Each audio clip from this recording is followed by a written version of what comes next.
Welcome back to Melanated Menopause Unlocked. I'm so glad you're here with me for this holiday edition. This is your safe space, your soft space, and your sacred space for truth, science, culture, lifestyle, and sisterhood. I am your host, Sharon Harris Rodriguez, and today we're going to talk about something that's very real. How to survive and actually feel good during the holidays when you're navigating hormones, emotions, triggers, family dynamics, tough conversations, difficult people, shopping, long lines unless you're shopping online, and then you have to worry about your delivery coming on time, or is somebody stealing it off of your porch. All of this while you're trying to hold on to yourself. So if you're listening in your car, walking, or hiding out in the bathroom for a few minutes of peace at a family gathering, this is for you. But before we jump in, a few housekeeping rules. First, don't forget to hit the subscribe button on this channel. Next, if you're looking for comprehensive information for your perimenopause or menopause journey for yourself or as a gift, visit our website at melanatedmeno.com, where you'll find our Melanated Menopause Toolkit. This powerful toolkit includes all you need to know about this journey, questions for your doctor, a journal, and an amazing section on culturally rooted recipes. The ebook is also filled with all the information you need to support every step of your transition and beyond. Okay, are you ready? Let's jump in. Holidays and hormones. Why does this feel so big and so overwhelming? First, I want to say this clearly. If you feel more emotional and sensitive, more easily triggered around the holidays, you're not doing too much and you're not failing. If you feel like you want to run and hide or bow out of gatherings, you're not alone. Now, layer that on top of family expectations, old roles you used to play, grief over people who aren't here anymore, money stress, food and body image pressure, everybody wanting a perfect holiday, and basically, you've got a pressure cooker. So before we go any further, put your hand over your heart if you can, and say quietly to yourself, it makes sense that this feels like a lot. I'm allowed to have the feelings I have. You don't have to earn that validation. You get it automatically because you are human and you are in a big transition. Let's talk about, Set It Off as one of my favorite movies, but let's talk about emotional triggers and notice what's setting us off. A trigger is anything that lights up an old wound, a pattern, or a current sensitivity. And in menopause and perimenopause, those sensitivities can and will be amplified. So some of the common holiday triggers might include a family member commenting on your body, your weight, or what you're eating, questions about your relationship status, kids, work, or health, feeling invisible, ignored, or dismissed. How about being expected to cook, host, and organize everything? Now, hearing "you've changed" said in that tone that you don't like, and conversations that minimize what you're going through. Oh, it's just hot flashes. You'll be fine. You're so moody lately. Oh, we never went through anything like that. We just prayed it away or whatever. I want you to gently scan your mind for a moment and think about past holidays. What comments or situations made your chest tighten? What made you want to shut down, snap, or disappear? Let one or two of them come to mind. Now, instead of judging yourself for how you reacted, I want you to name the need behind the trigger. For example, if a comment about your weight hurt, the need might be, I need my body to be treated with respect and kindness. Again, I need my body to be treated with respect and kindness. If being expected to do everything overwhelms you, the need might be, I need support and rest.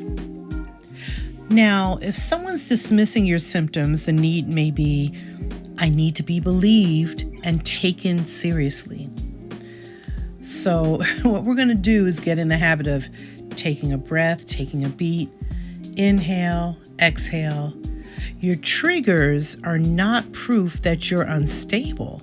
You are more than stable. They're proof that you have needs and that your needs have been ignored way too long. And this holiday, we're going to honor those needs and it's all going to stop.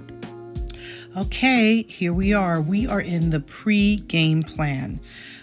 So now we're going to prepare our heart before the gathering. Think of every holiday like a performance or a big meeting. You don't just show up, you prep for it. So here's a quick pre-game ritual that you can use before gatherings. First, check in with your body. Ask yourself, am I rested enough for this or already depleted? Is my body hot, achy, or tense anywhere? Do I need water, food, or a quick stretch? Am I having a hot flash or am I having anxiety? If you're already exhausted before you leave the house, give yourself permission to arrive late, leave early, say no altogether, or downgrade to I'll stop by for an hour instead of staying all night. And now, if you're having people come by, don't be afraid to excuse yourself. It's okay. Sometimes we have to. You did the work. You don't have to prove anything to anybody. Next, let's set some emotional intentions. These are not goals for the event, but intentions for how you want to feel and show up. For example, I intend to stay grounded in my body. I intend to be kind to myself even if I feel triggered. I intend to leave if my nervous system is overwhelmed. I intend to retreat to my room if I need to, or go out for a walk. Whatever you need to do, that's what you need to do. And if you're like me, I like to write everything down. I use my notes app. You can say them out loud. You can write them in your notes. You can write them on your hand. Okay, next, we're going to create a self-soothing kit. So if you're going to be around somebody else's home, you might want to pack a small fan or cooling towel, your favorite tea bag, some essential oils or a lotion you like, a grounding stone, a mala or a bracelet, earbuds, or step away and listen to calming music or a meditation. It doesn't have to be fancy. It just has to be a tangible reminder that you are allowed to care for yourself. Now, let's talk about boundaries. Protecting your peace without a 30-minute speech. Boundaries, the scariest yet most necessary tool for all of us. A boundary is not a fight. It's not a debate or a speech. A boundary is simply, here's what I will or will not do to keep myself emotionally, mentally, and physically safe. A boundary is about keeping your peace and your sanity. During the holidays, boundaries can look like time limits. I can stay till 8 p.m. Energy limits. I'm bringing one dish, not a whole meal. Conversation limits. I prefer not to talk about my weight, health, relationships tonight. Whatever you need. Contact limits. I'm going to sit on the other side of the room right now. Let me give you some simple scripts that you can borrow. You can say, I'm not discussing that today. Let's talk about something else.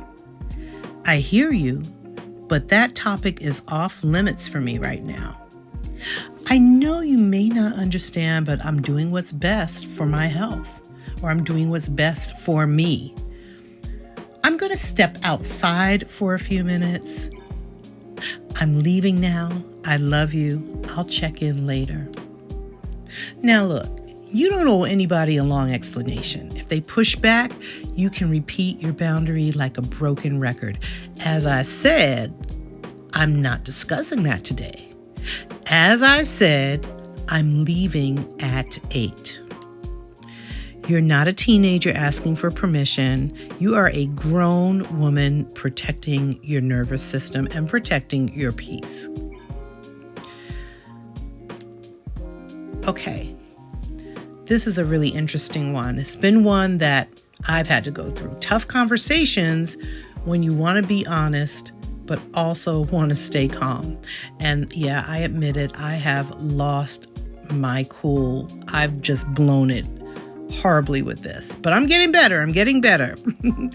So sometimes we can't avoid harder conversations, and maybe you need to talk about it. So it could be health changes and what you can do or you can't do, financial realities, you're not buying gifts for everyone this year, a relationship strain, a past hurt that keeps getting brushed aside. And then also there may be something with a family member, for instance. You may have a family member in crisis. Something that is common that I've noticed that comes up is where we as women will get stuck being the caregiver for our parents, our grandparents, and auntie, while our other siblings or other relatives just skip on by. If you know a tough conversation is likely, try this simple framework. I feel, start with your feelings, not their faults, because we can run our mouths. But let's start with just I feel. What's going on inside?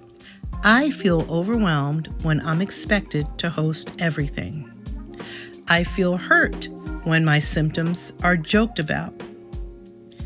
I feel bothered when everybody is sitting here and nobody's helping me to clean up. Next, let's go with because. Name the impact on you. Because my body is going through a lot right now and I'm really exhausted.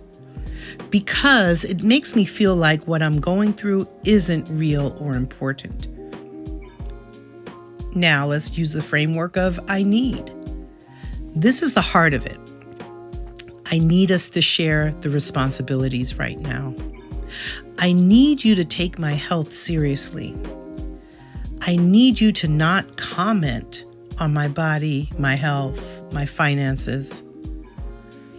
Okay, let's get to the meat and potatoes. Are you willing? Invite collaboration. This is the call to action. Now, only make this invitation if it is safe for you to do so. But this is going to be a telltale sign of the support you're going to get. And we have to be realistic and we have to manage our expectations. Are you willing to help with cooking this year? Are you willing to avoid jokes about my symptoms? Are you willing to talk about this more calmly later if today is too hectic? So here's an example. Let's just put this all together. I feel really overwhelmed when I'm expected to handle all the cooking and hosting. Because of the changes in my hormones and my energy right now, it's a lot on my body. I need us to share responsibilities more this year. Are you willing to take on a dish or handle cleanup so it's not all on me? You're not being difficult, you're being honest, you're being real, and you need to do this. Okay. Here's another one. Dealing with difficult people, the holiday Olympics. There's always that one person, maybe a few. And they're the critic, the one-upper, the pot stirrer, the one that wants to be competitive all the time, the one who pretends none of this hormone stuff is real. Let's talk about strategies. So let's start with the emotionally distant strategy. We're going to lower the bar. For truly difficult, unsafe, and consistently toxic people, okay, I'm going to say that again.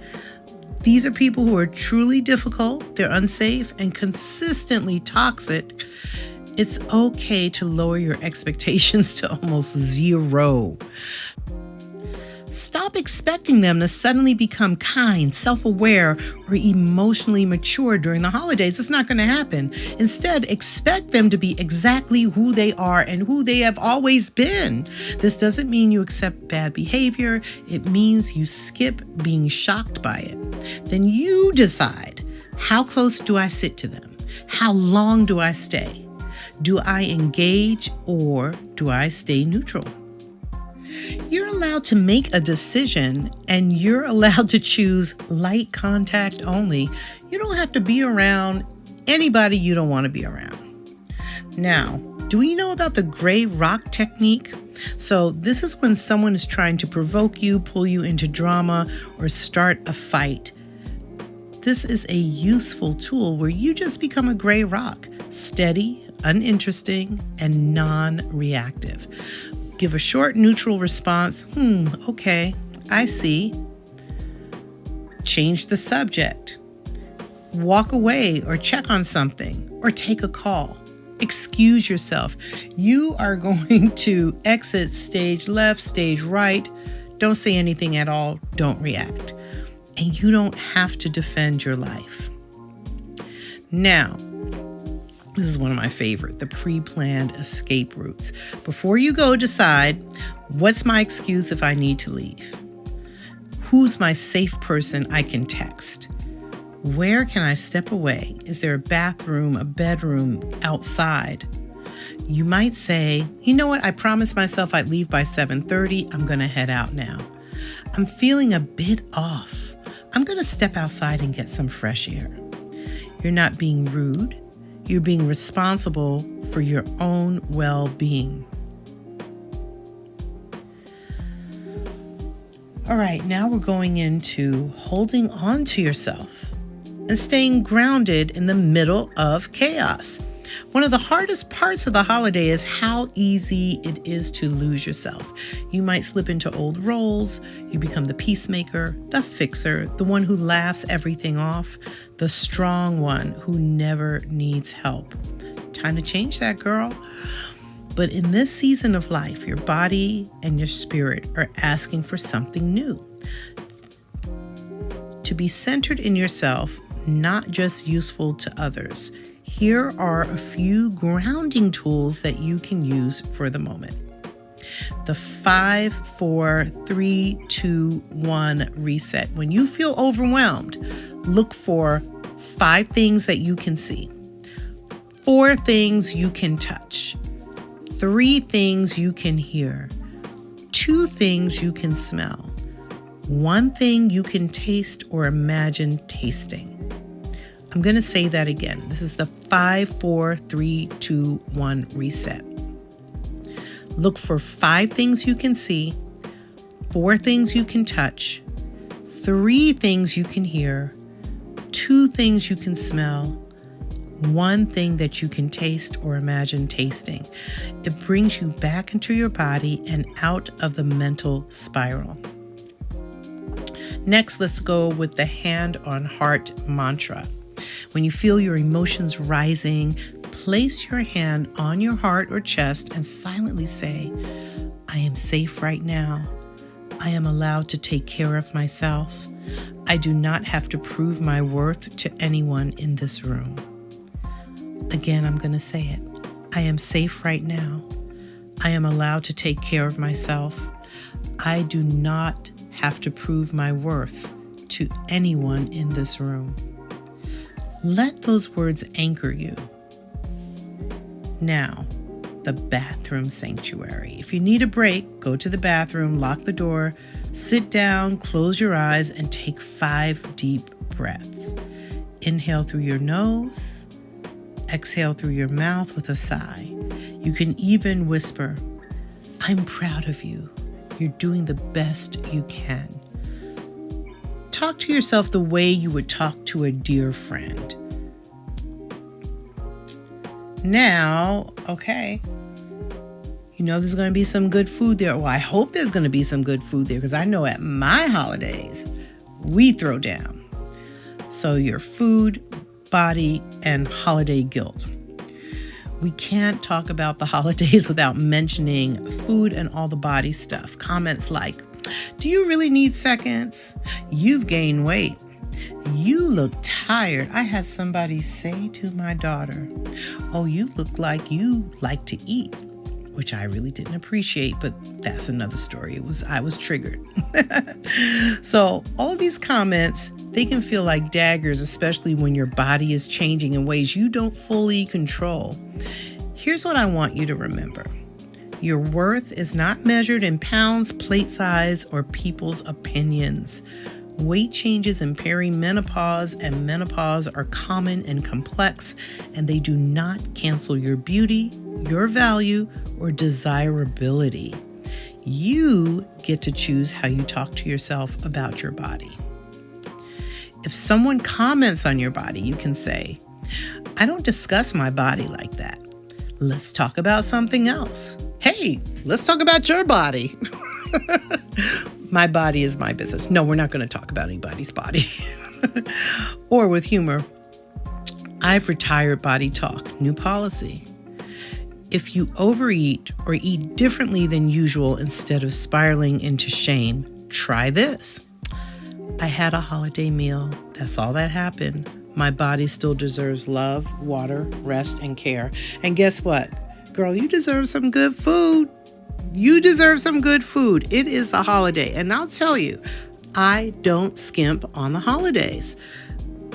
I will skimp during the week. I always tell people that I'm vegan vegetarian during the week, and I'm a carnivore on the weekends most of the time, not all the time.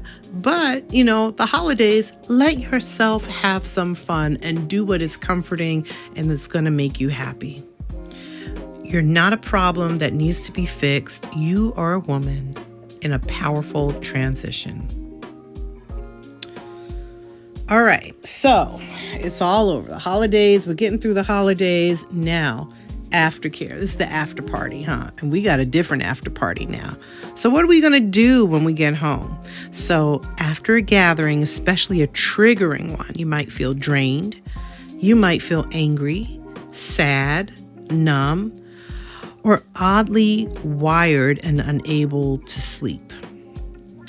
This is where aftercare comes in. Try one or more of these. Let's start with the emotional download. So for this exercise, you're going to grab your journal or notes app and write what happened, how you felt, what you wish you said, and what you're proud of yourself for. So just let it all out. Don't worry about editing. Keep it as honest as possible. Next, nourishing your nervous system. Drink some water or herbal tea. Take a warm shower or bath. Add some candles and some fragrance in there. Right? Be kind to yourself. Do gentle stretching or legs up on the wall. Put on calming music or a comforting show. Send your body the signal, we're safe now. Next, we're going to celebrate your boundaries. Even if you feel like you didn't do enough, ask, did I take care of myself even 5% more than last year? Did I say no at least once? I want you to practice saying no. I love saying no. I used to say yes to everything, but I'm saying no more, and you should too. Did I leave earlier, say less, or breathe more? Now, this is your growth. You don't have to become a brand new person overnight. Tiny shifts count. So we're reframing the holidays. This is your season, and these are your rules. The holidays can bring up grief too, and it's grief for who you used to be, grief for people who are no longer here, and there's grief for traditions that don't fit you anymore, grief for situations that used to be that are no longer. If that's you, I see you. And it's okay if this is not a season of joy. It's okay if it's mixed, if it's joy and sadness, connection and discomfort. You're allowed to redefine what this season means for you. You can create new traditions, a walk, a solo morning ritual, a virtual gathering with friends who get it. Downsize the parts that drain you. You don't have to show up at that holiday event if you're not feeling like it. Upsize the parts that nourish you: music, rest, creativity, spirituality, or maybe it's just quiet. Maybe it's a pint of ice cream. Hey, you're not obligated to recreate last year or your childhood or anyone's expectations. This is your life now. It gets to look different, and it gets to look however you need it to look. So here's a holiday affirmation for your heart. As we get ready to close, I want to offer you a brief affirmation meditation. If you can, place one hand on your heart and one on your belly. If you're driving or moving, just let the words wash over you. Take a deep breath in and out. Repeat after me, out loud or in your mind. This holiday season, I choose me. I honor my body, my emotions, and my limits. I am allowed to rest. I am allowed to say no. I am allowed to leave early. I am allowed to protect my peace. I release the need to perform or please everyone. I am not who I used to be, and that is okay. I am growing, changing, and becoming. My value is not up for debate. Even when others don't understand, I will stand with myself. I am learning to love this version of me. I am safe to take up space. I am worthy of softness, support, and joy. This season, I choose compassion over perfection. This season, I choose presence over performance. This season, I choose myself. Now take one more deep breath. Inhale and exhale. Thank you for spending this time with me. If this episode supported you, share it with another woman who might be struggling this season. Let her know she's not alone, and neither are you. And I'm sending you as much love, calm, and grounded joy for the holidays.